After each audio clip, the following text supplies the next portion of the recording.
দিনের শুরুতে নিজের হাতে দেওয়াল লিখে প্রচার শুরু করলেন শান্তিপুরের সিপিএম প্রার্থী সৌমেন মাহাতো। প্রার্থী ঘোষণা হওয়ার দ্বিতীয় দিনে নিজের হাতে দেওয়াল লিখে প্রচার শুরু করলেন শান্তিপুরের সিপিআইএম প্রার্থী সৌমেন মাহাতো। উল্লেখ্য, গতকাল বামফ্রন্ট তাদের প্রার্থী তালিকা ঘোষণা করে।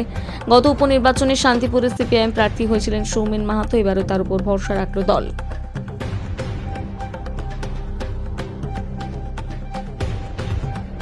যেখানে তৃণমূল বিজেপি মন্দির মসজিদ নিয়ে রাজনীতি করছে বা সরকারে তৃণমূল সংখ্যাগরিষ্ঠ একদম পুরো রয়েছে, সেই জায়গায় দাঁড়িয়ে কীভাবে নির্বাচনে মানুষের কাছে যাচ্ছেন আর কি বলছেন আগামী দিনে চাইছে মানুষের কাছে? শান্তিপুরের মানুষের যে মৌলিক যে সমস্যাগুলো, যেভাবে হচ্ছে মানুষের অধিকার আজকে আক্রান্ত হয়েছে, যেভাবে মানুষ আজকে অধিকার হারিয়েছে, জনগণের যে দাবি দেওয়া তা প্রতিফলিত হচ্ছে না। আজকে শান্তিপুরের মানুষ মূলত তন্তুজীবী মানুষ, যার ওপর শান্তিপুরের অর্থনীতি দাঁড়িয়ে আছে। সেই তন্তুজীবী মানুষ আজকে বিপদের মধ্যে। শান্তিপুরের অর্থনীতি আজকে মুখ থুবড়ে পড়েছে। হাজার হাজার তন্তুজীবী মানুষ যারা তাঁতের কাজ ছেড়ে ভিন্ন পেশায় যেতে হচ্ছে, অনেককে ভিন রাজ্যে গিয়ে কাজ করতে যেতে হচ্ছে।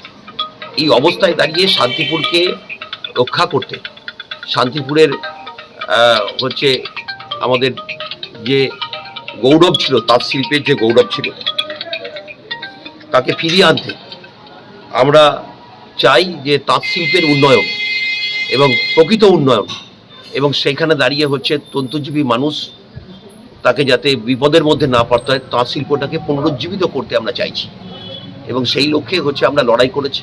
আগামী দিনে বিধানসভার অভ্যন্তরে সেই লড়াইকে তুলে ধরবার কাজ আমরা করব। আমরা শান্তিপুরে দাঁড়িয়ে শান্তিপুরের যে আজকে গঙ্গার উপর যে ব্রিজের, দীর্ঘদিনের যে ব্রিজের দাবি, যা আজও বাস্তবায়িত হয়নি, প্রতিশ্রুতির পর প্রতিশ্রুতি। আমরা দেখেছি যে জমি অধিগ্রহণ হয়েছে এবং সেই অধিগ্রহণকে কেন্দ্র করে বিরাট পরিমাণ দুর্নীতি, জমি মাফিয়া তৃণমূল কংগ্রেসের নেতারা আজকে জমির শ্রেণী পরিবর্তন করে কোটি কোটি টাকা লুটপাট সংগঠিত করেছে। আর এখনো পর্যন্ত কৃষকরা, তারা 3 বছর হয়ে গেল জমিদাতারা তারা জমি থেকে বঞ্চিত হলেন, জমির টাকা থেকে বঞ্চিত হলেন, এখনো পর্যন্ত তারা সরকারি মূল্য তারা পেলেন না। এইরকম একটা অবস্থায় দাঁড়িয়ে হচ্ছে আজকে মানুষ তারা বিপদের মধ্যে পড়েছেন। উদ্বাস্তু মানুষ তারা বিপদের মধ্যে পড়লেন, তাদের ভোটাধিকার কেড়ে নেওয়া হচ্ছে, যেভাবে তাদের হচ্ছে নাম ভোটার তালিকা থেকে বাদ পড়েছে, বিচারাধীন রাখা হয়েছে। এইখানে দাঁড়িয়ে হচ্ছে মানুষের, আমরা উদ্বাস্তু মানুষদের বামফ্রন্ট সরকারের সময় এই মানুষরা ওপার বাংলা থেকে দেশভাগের কারণে তারা এপার বাংলায় এসেছিলেন, তাদেরকে বাসস্থানের ব্যবস্থা করেছে বামফ্রন্ট সরকার, তাদেরকে পাট্টা দেওয়া হয়েছে, তাদেরকে নিঃশর্ত দলিল দেওয়া হয়েছে, তাদের জন্য স্কুলের ব্যবস্থা করেছে, স্বাস্থ্যকেন্দ্রের ব্যবস্থা করেছে, এলাকার উন্নয়নের কাজ করেছে বামফ্রন্ট সরকার। আজকে একটা সংখ্যালঘু একটা উদ্বাস্তু পুনর্বাসন উন্নয়ন দপ্তর ছিল, আজকে সেই দপ্তরটাকেও তুলে দিয়েছে আজকে রাজ্যের সরকার। আজকে উদ্বাস্তু মানুষ, তপশিলি মানুষ, হচ্ছে মতুয়া সম্প্রদায়ের মানুষ, আজকে তাদের বামফ্রন্ট সরকার তাদের যে অধিকার দিয়েছিল, মর্যাদা দিয়েছিল, সম্মান দিয়েছিল, আর আজকে তারা হচ্ছে তাদের ভোটাধিকার কেড়ে নিয়ে সামাজিকভাবে তাদেরকে অমর্যাদা করছে। আজকে সেইখানে দাঁড়িয়ে হচ্ছে আমরা আগামী দিনে লড়াই সংগঠিত করব। আর যেভাবে হচ্ছে পঞ্চায়েত পৌরসভাদের সামনে থেকে লুটপাট সংগঠিত হচ্ছে, যেভাবে চুরি দুর্নীতি সংগঠিত হচ্ছে, এরা লুটে খাওয়ার দল আমাদের রাজ্যে গত 15 বছর আছে। যারা বলেছিল মা মাটি মানুষের কথা, যারা স্বপ্ন দেখিয়েছিল নতুন বাংলা গড়বে, সোনার বাংলা তৈরি করবে, বাংলা শ্মশানে পরিণত হয়েছে। আজকে হচ্ছে মানুষের অধিকার আজকে আক্রান্ত, লুটপাট সংগঠিত হচ্ছে। সরকারি প্রকল্পের সুবিধা পেতে গেলে টাকা দিতে হয়, টাকা ছাড়া পরিষেবা পাওয়া যায় না। আজকে বাড়ি দেওয়ার জন্য টাকা, জলের কানেকশন নেওয়ার জন্য টাকা, আজকে উন্নয়নের টাকা নয় ছয় হচ্ছে, উন্নয়নের টাকা লুট হয়ে যাচ্ছে। শান্তিপুর কলেজকে কেন্দ্র করে হচ্ছে শুধুমাত্র পাঁচিল দেওয়ার জন্য কোটি টাকা বরাদ্দ হয়েছে, আর সেই বরাদ্দকৃত অর্থে হচ্ছে আজকে যে পাঁচিল দেওয়ার নিম্নমানের হচ্ছে কাজ সেখানে হচ্ছে, এবং হচ্ছে কোটি কোটি টাকার কাটমানি নেতাদের পকেটে ঢুকছে। যে কলেজ তৈরি হয়েছিল, শান্তিপুরের মানুষ তারা হচ্ছে জমি দান করেছিলেন, তারা হচ্ছে অর্থ দান করেছিলেন, যাদের দানে হচ্ছে কলেজ তৈরি হয়েছিল, আর আজকে কলেজকে সামনে রেখে নেতারা লুটে খাচ্ছে, পৌরসভাকে সামনে রেখে নেতারা লুটে খাচ্ছে। যারা হচ্ছে কলেজ তৈরির ক্ষেত্রে পণ্ডিত লক্ষ্মীকান্ত মৈত্র হচ্ছে যার অবদান রেখে গেছে, আজকে সেইখানে দাঁড়িয়ে হচ্ছে আজকে তৃণমূল কংগ্রেসের নেতা বিধায়ক তারা হচ্ছে কলেজকে কেন্দ্র করে কোটি কোটি টাকা নয় ছয় করছে, লুট হচ্ছে। ওটা শান্তিপুরের মানুষের কাছে জানা। আজকে এই চুরি দুর্নীতির বিরুদ্ধেই আগামী নির্বাচনে মানুষ রায় দেবেন।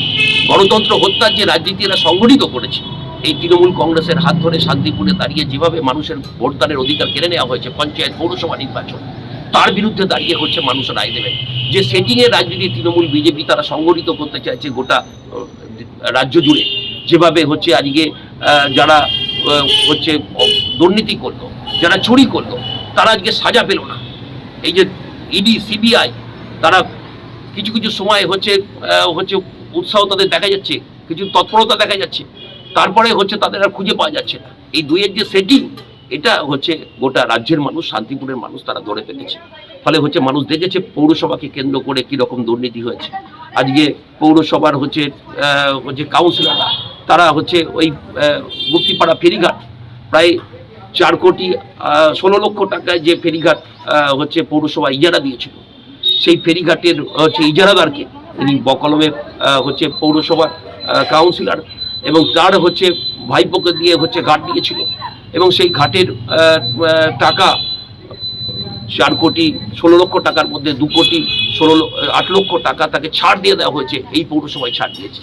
আর পৌরসভা কর্মচারীদের পেনশন দিতে পারছেন না, গ্র্যাচুইটি দিতে পারছেন না। উন্নয়নের কাজের ক্ষেত্রে হচ্ছে মানুষ বঞ্চিত হচ্ছে। পৌরসভা বলছে ফান্ডের টাকা নেই, আর পৌরসভা হচ্ছে একজন কাউন্সিলরকে তার আত্মীয়কে হচ্ছে গুপ্তিপাড়া ফেরিঘাটের 2,08,00,000 টাকা ছাড় দিচ্ছে। এই যে জিনিস যেভাবে চুরি দুর্নীতি আজকে পঞ্চায়েত পৌরসভাকে কেন্দ্র করে চলছে, তার বিরুদ্ধেও শান্তিপুরের মানুষ রায় দেবে।